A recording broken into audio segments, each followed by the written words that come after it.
नमस्कार मित्रांनो, माझ्या यूट्यूब चॅनलमध्ये तुम्हा सर्वांचे पुन्हा एकदा सहर्ष स्वागत।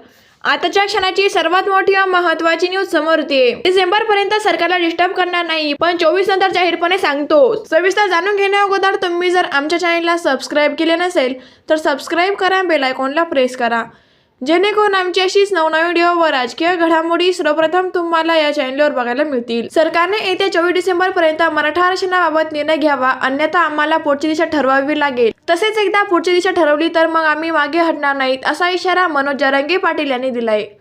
मराठा आरक्षण देण्यासाठी सरकारला 24 डिसेंबर पर्यंतची मुदत दिली। या संदर्भात सरकारच्या शिष्टमंडळाने मनोज जरांगे पाटील यांची भेट घेतली। या शिष्टमंडळाने मनोज जरांगे यांना वेळ वाढवून देण्याची विनंती केली, पण मनोज जरांगे पाटील आपल्या निर्णयावर ठाम आहेत।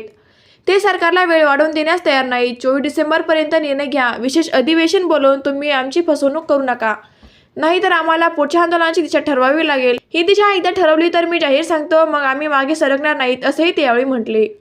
मित्रांनो, तुम्हाला यावर काय वाटतं? तुमचं मत ऐकरा प्रतिक्रिया कमेंट बॉक्समध्ये व्यक्त करा। तुम्ही जर अजूनही आमच्या चॅनलला सबस्क्राइब केले नसेल तर सबस्क्राइब करा, बेल आयकॉनला प्रेस करा। धन्यवाद।